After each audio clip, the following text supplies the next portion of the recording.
And now, your daily dose of debate, breaking news, and uncensored views. This is the Michael Medved Show. And another great day in this greatest nation on God's green earth. It is a great nation with crowning its good with brotherhood, as we were talking about. But brotherhood doesn't mean that we always agree. There are disagreements, according to a new AP poll, about the flag, where you would think that Americans would be unified. We will be getting to that in a moment. There's also a terrific column, and very appropriate for the season and for the approaching holiday and the celebration of 250 remarkable years. It's under the headline, "Freedom Isn't Just Another Word." Then what is it exactly? Andy Kessler has a terrific piece in the Wall Street Journal where he talks about it. And he talks about beginning with the defining freedom in terms that would be recognized by Thomas Jefferson, the Declaration of Independence. The Declaration's idea of government deriving their just powers from the consent of the governed, that became Lincoln's government of the people, by the people, for the people. Is that still true? I worry, says Andy Kessler. The biggest enemy of freedom can be government itself. Remember the Declaration's grievances. Number 10 on that list of grievances stated that the king sent hither swarms of officers to harass our people and eat out their substance. Sounds like California, says Andy Kessler. We were warned. Pamphleteer Mercy Otis Warren, often called the conscience of the American Revolution, wrote after the war that while we may need a federal government, we have struggled for liberty and made costly sacrifices at her shrine, and there are still many among us who revere her name too much to relinquish the rights of man for the dignity of government. Sadly, this is long forgotten. Ronald Reagan, he points out, worried in his 1964 A Time for Choosing speech that, quote, we abandon the American Revolution and confess that a little intellectual elite in a far distant capital can plan our lives for us better than we can plan them ourselves. It's still an issue, says Andy Kessler. In April, at the University of Texas, Justice Clarence Thomas spoke about the Woodrow Wilson era, but clearly aimed at his heirs today. Progressivism seems to replace the basic government premises of the Declaration of Independence, said Justice Thomas. It claims that our rights and our dignities come not from God, but from the government. It requires of the people a subservience and weakness incompatible with the Constitution. Too much government, he writes, can become tyranny.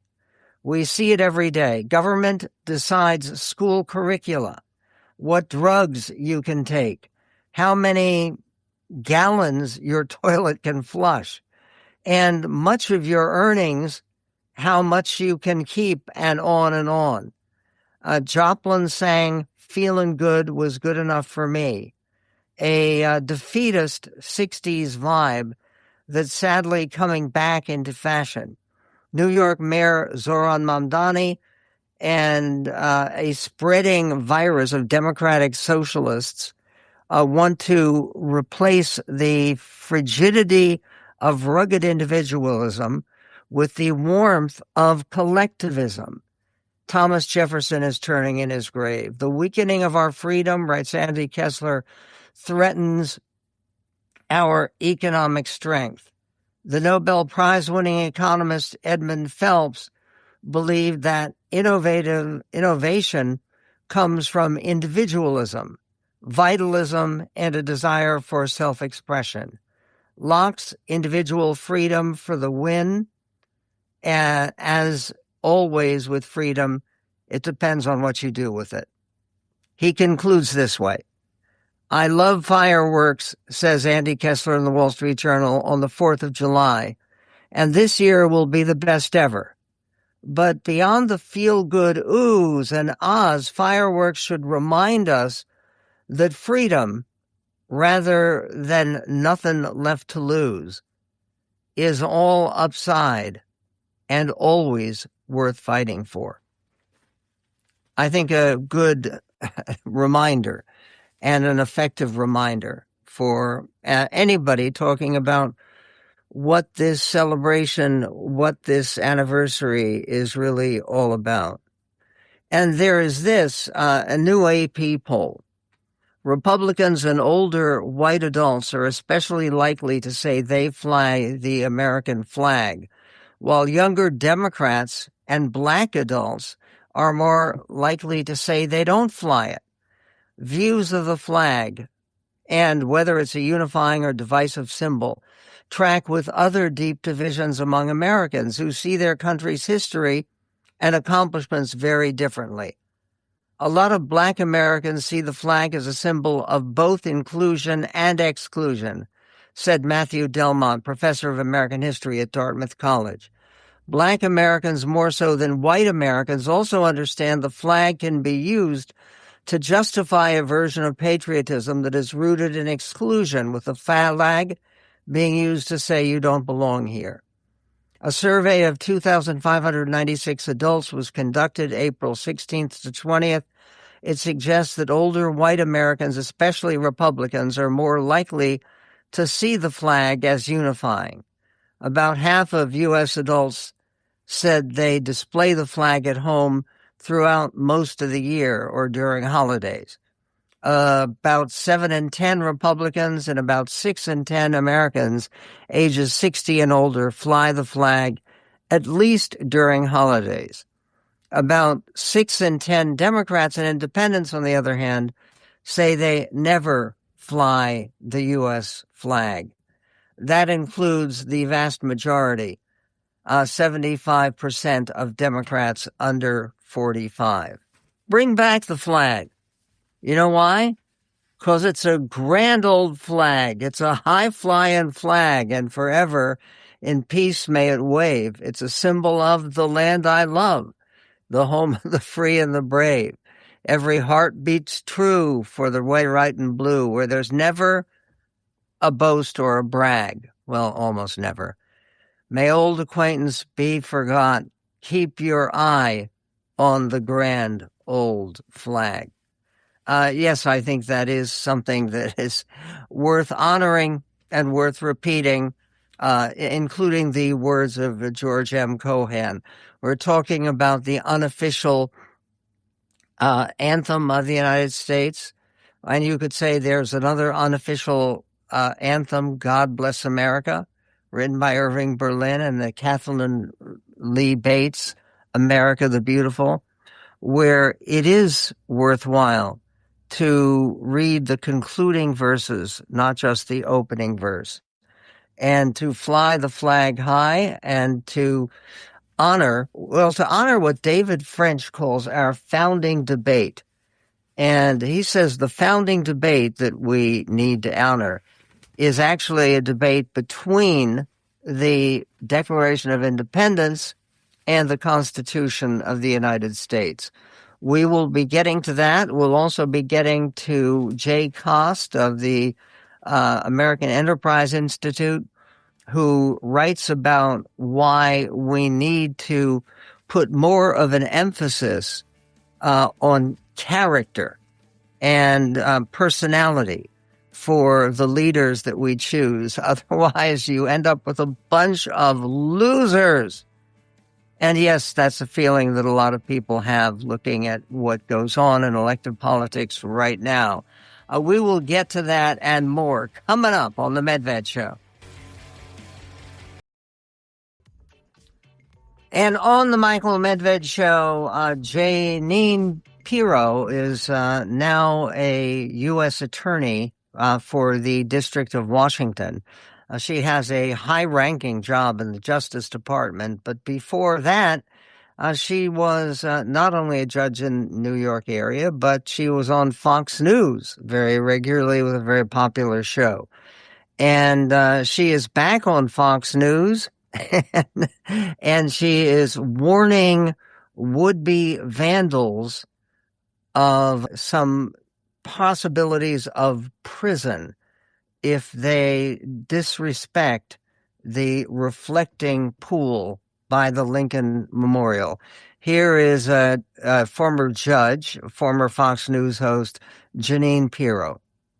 I don't know much about the construction of the reflecting pool and the algae and all the other stuff, but what I can tell you is that the park police are very much on top of what's going on, that there have been many citations issued, and that my office will be prosecuting any crimes. And let anyone who comes to this district who thinks that he or she is going to vandalize the reflecting pool or any kind of monument, you're facing 10 years in prison. So don't get smart, because we're on the lookout for them, and I'm happy to prosecute.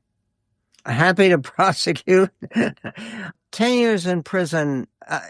Again, cracking down on vandalism, cracking down on graffiti. This is one of those things that is, with all of the good feeling about Seattle right now, and that's because of the successful hosting of World Cup games, World Cup matches that have taken place here, and because the Seahawks won the Super Bowl, right?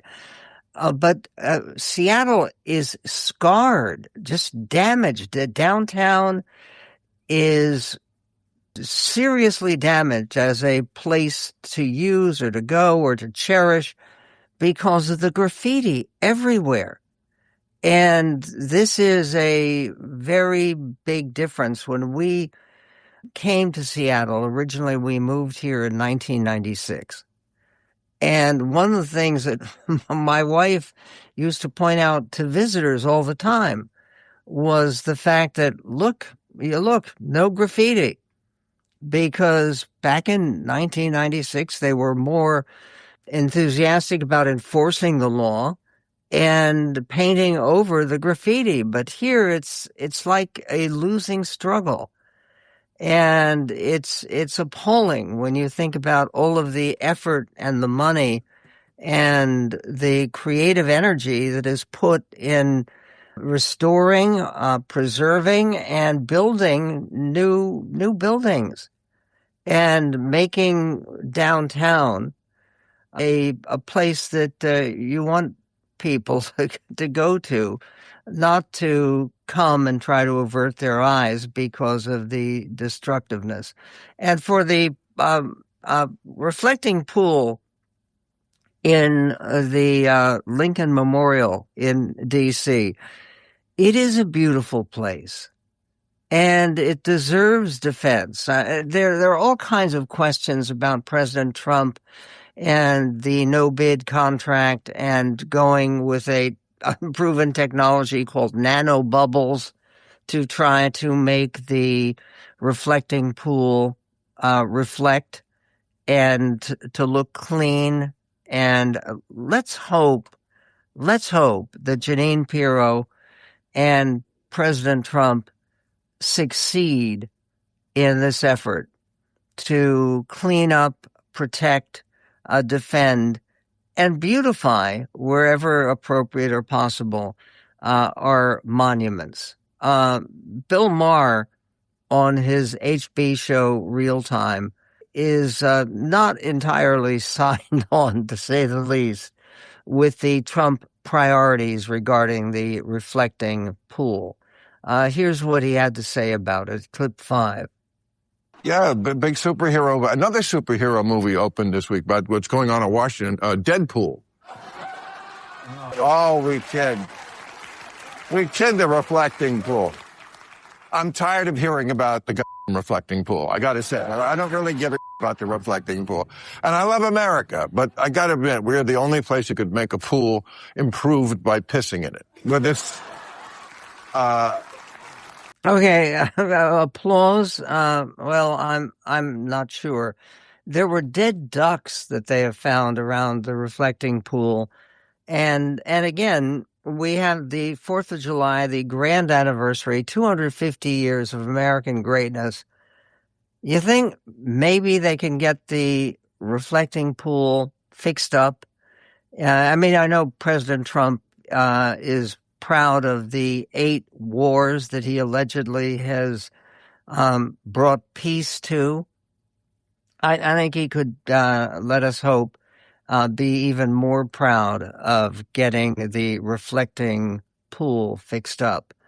Meanwhile, the Democratic Party, big questions about whether it can ever be a big tent. And Pramila Jayapal, who is a leading leftist Democratic progressive in the party, she is a congresswoman from downtown Seattle.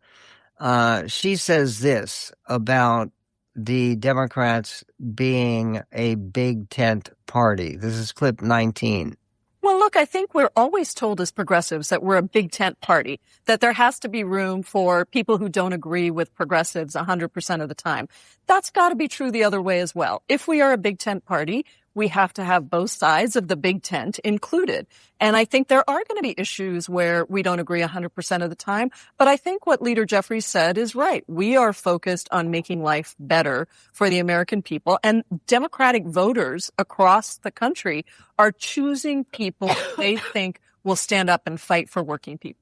But she's wants there to be a big tent, but she slams moderates for their criticism of people who are democratic socialists. We'll get to that coming up. We will also be getting to Jay Cost and his perception and insistence that right now the issue of character has to be an issue in the Republican Party and in the Democratic Party, and in both, and really should be an issue as we move forward, remembering our founders, because one of the things about most of, not all of our founders, was extraordinary character. And not only are these people colorful characters, but they have personalities and greatness that is more than exaggerated. We will be right back on the Medved Show with Jay Cost coming up.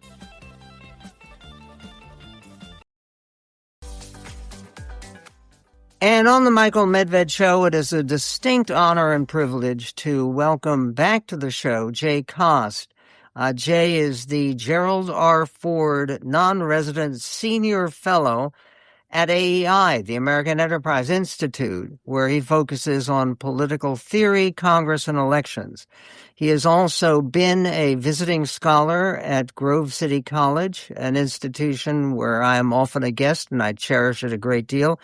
And he is moving over to an even more prestigious position at Geneva College, which is also in Pennsylvania. He's also a contributing editor at the Washington Examiner.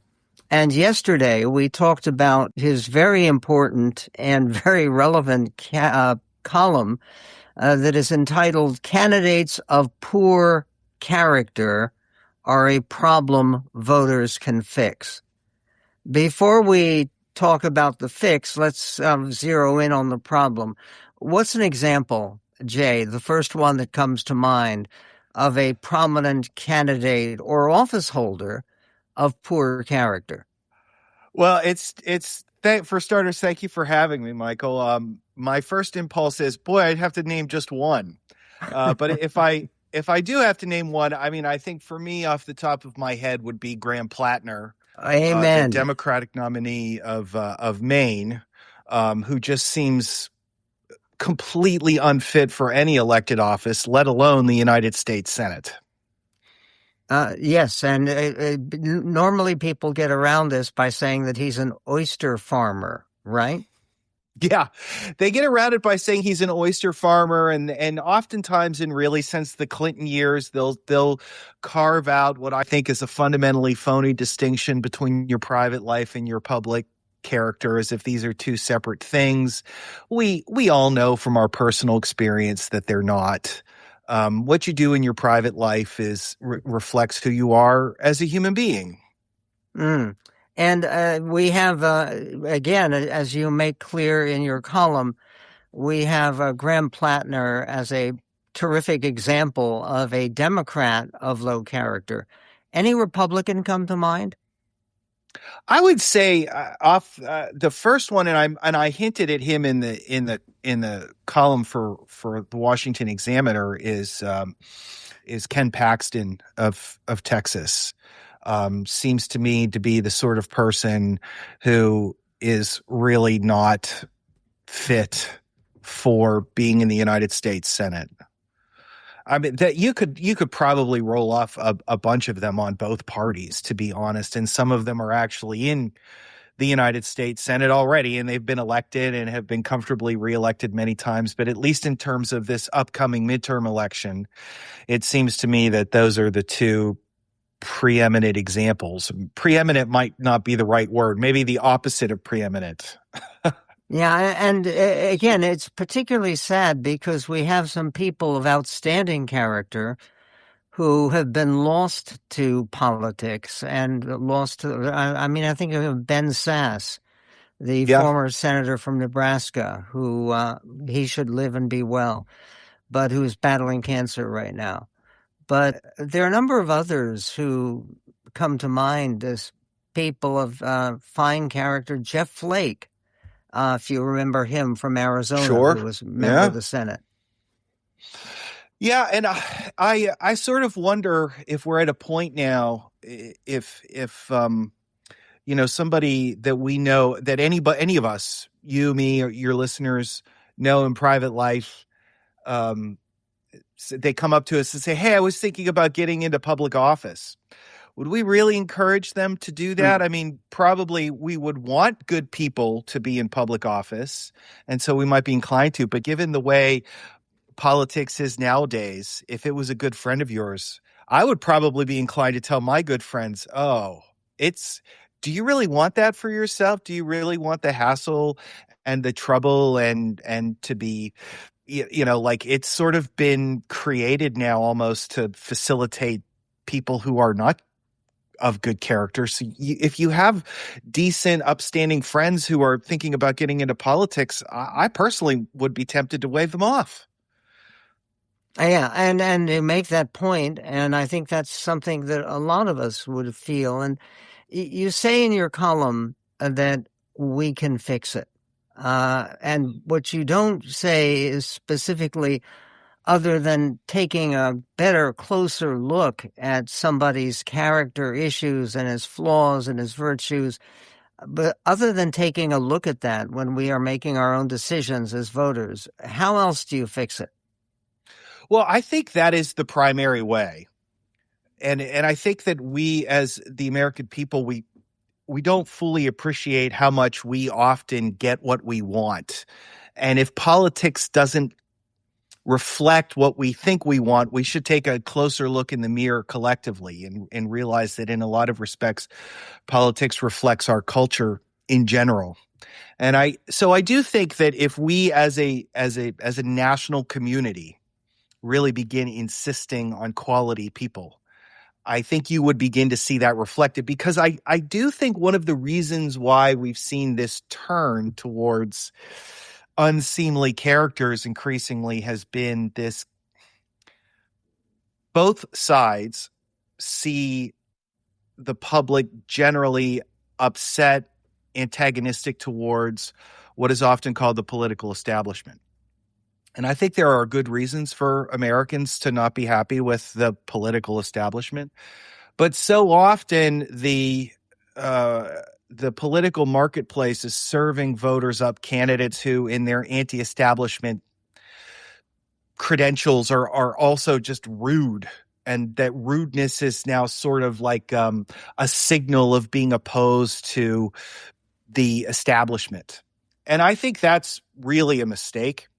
I think one could think that things in this country are going in the wrong way, but still frankly, be a gentleman about it. That word is not even a word that's really in our collective discourse anymore, but I think it's a good word to think about the sorts of people that we should want in politics. One can be upset about how our economy is functioning, how responsive politics is, and still be decent and gentlemanly. And if we as the people begin to demand that, sooner or later, the political class are going to be supplying candidates. But I think right now, I don't think collectively the country is demanding that. And so we're getting people like Plattner, who is, raging against the political establishment, but it just seems to be downstream of an overall, frankly, a problem with rage that this man seems to have.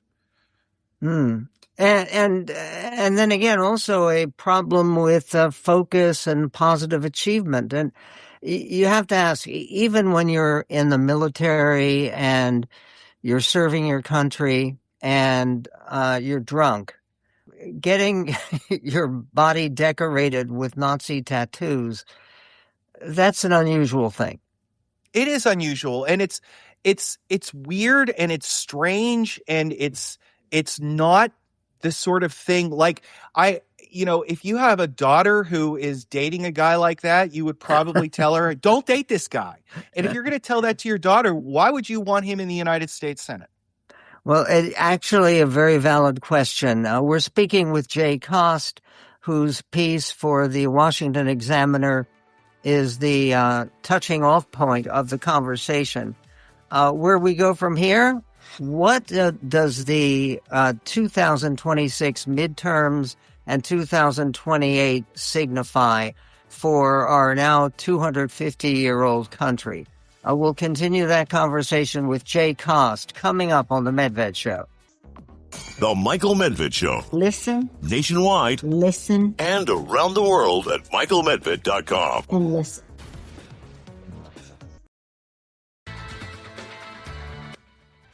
And on the Michael Medved Show, talking with Jay Cost, who is senior fellow with the American Enterprise Institute, AEI, and soon to be associated on a tenure track with Geneva College in Pennsylvania.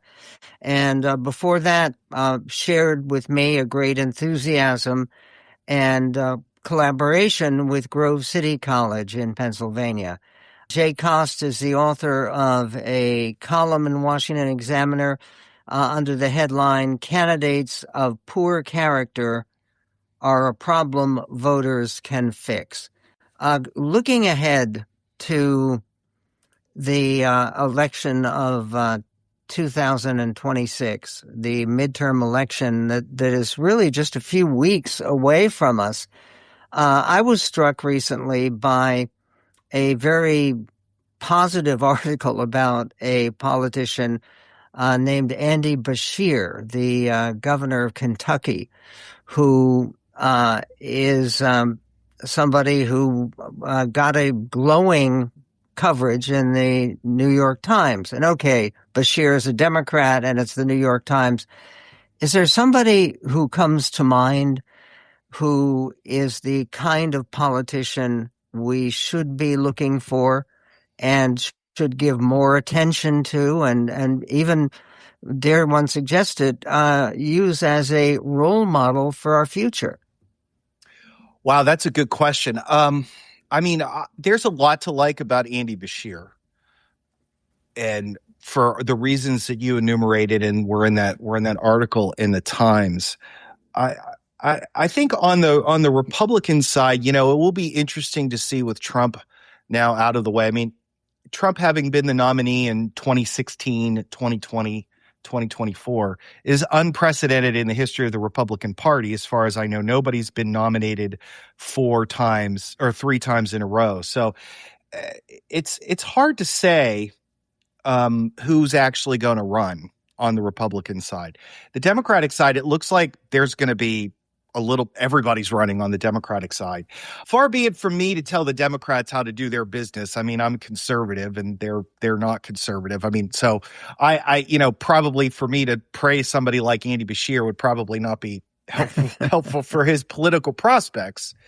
I would just sort of in general, I would suggest that as we the people are moving into this next nomination cycle, it's really interesting and it's really striking how much presidential nominees set the tone for the discourse in the United States and have been for a very long time. I mean, so much of the rudeness of our politics is really downstream of President Trump, and approve or disapprove of President Trump. I know he's done a lot of things that I like, but he has a certain rudeness to him that he's brought into the discourse. And you can see that in other presidents as well. You know, presidents we elect end up influencing the way we talk about politics and the way we think about politics and the way we interact with one another. And so for my money, when I look at, for instance, the two Republican frontrunners, I look at J.D. Vance and I look at Marco Rubio, who may or may not run. But what I like about both of them is I don't want to quite say their articulateness, because that's sort of an overplayed phrase, but I like that both of them actually will answer questions when you ask them questions, and they will give you reasons for their positions. They won't just give you what seem like endless talking points. And that to me is a step in the right direction, at least from the Republican side, is having candidates who seem like they're more than just empty suits and just staged canned talking points. And the idea of a presidential nominee on the Republican side, at least, who actually has thought through things and can give an argument that is actually his own argument, I think amazingly would be a good step in the right direction. Because I think we've forgotten nowadays, I think one of our problems as a country is that politics is supposed to be a discourse. It's supposed to be a conversation. It's not just supposed to be two people yelling at one another and trying to talk over one another, that there should be arguments and counter arguments, and there should be reasonableness. And so having presidents and presidential candidates who can actually engage in that kind of conversation, for me, would be a step back in the right direction. Well, one of the things that I'm thinking of here is that you probably remember from our days in elementary school or even in preschool, if you went to preschool, they had a category that they gave you on report cards as plays well with others. And that's right. Our candidates get failing grades. I mean, in other words, playing well with others can ruin your career. I mean, heaven forbid, look at that guy. He had some cooperation with Democrats, as if that is a suspect undertaking. What can we do to facilitate, at least, well, right now they're trying to fix Social Security. The Senator Moreno from Ohio, very conservative Republican, working together with Elizabeth Warren. And a lot of people look at that, well, Elizabeth Warren, heaven forbid.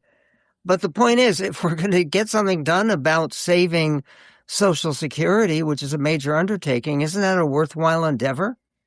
Absolutely it is. And I mean, I'm not really in love with what Senator Moreno suggested as a proposal, which I believe was uncapping the Social Security tax. Mm-hmm. I don't think that's a great solution, because I think it transforms Social Security from, a pension program into just an entitlement, which I think is the wrong direction for that program. Mm-hmm. Mm-hmm. But look, I mean, the reality is that you're absolutely right, Michael, is that the only way in the United States Congress that you're going to get any major problems solved is bipartisan cooperation of some kind.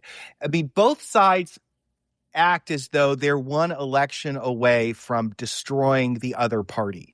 You would think that since it's been the same two parties since 1856, every 2 years it's been the Democrats versus the Republicans. It has been that way through Civil War, through Depression, through World Wars.